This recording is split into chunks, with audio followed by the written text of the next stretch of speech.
And here is why we believe that there is this issue. So we are taught in biology at school, in science at school. I'm showing my age now because like this mixed science, isn't it? We are taught that it's the ovaries and the testes that make our hormones, that make our sex hormones. That is true. It's also not true because our sex hormones are also made in our adrenal glands. So our adrenal glands make them our whole life.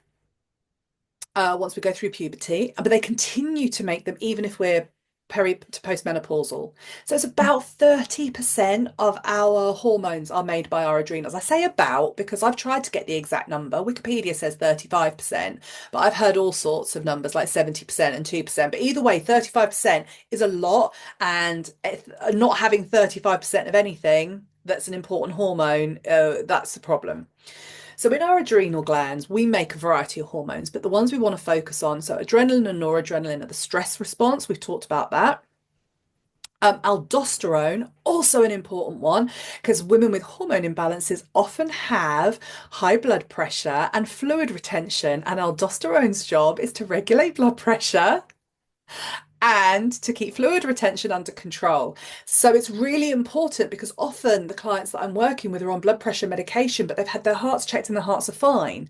But the medical response, the only thing they've got for that is to do blood pressure medication, but it's not standard blood pressure issues. It can often be a stress response.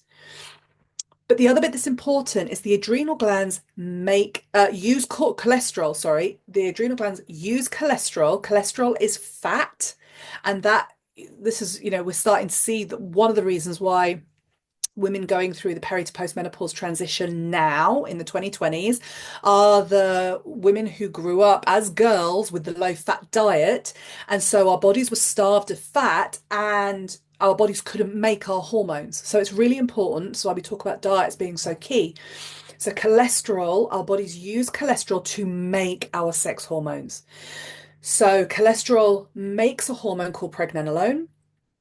And pregnenolone goes on to make progesterone on this left-hand side, or DHEA that turns into testosterone and estrogen on the right-hand side.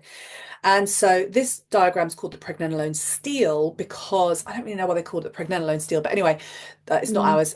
It's just one that you can find on the internet. But pregnenolone will choose, if we're under stress, it will choose to make cortisol over making progesterone. It is not important to hold a baby if you are in danger. So the body goes, no, I need to run away from stress. I need that sugar in my bloodstream to get away from stress. So it will make the cortisol.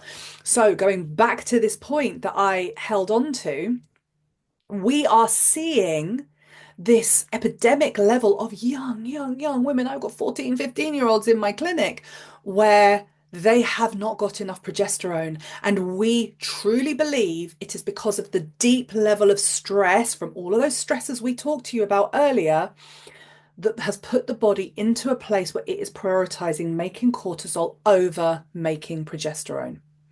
So that means we cannot go into the parasympathetic nervous system response. We're staying sympathetic dominant. We're making cortisol on making cortisol on making cortisol.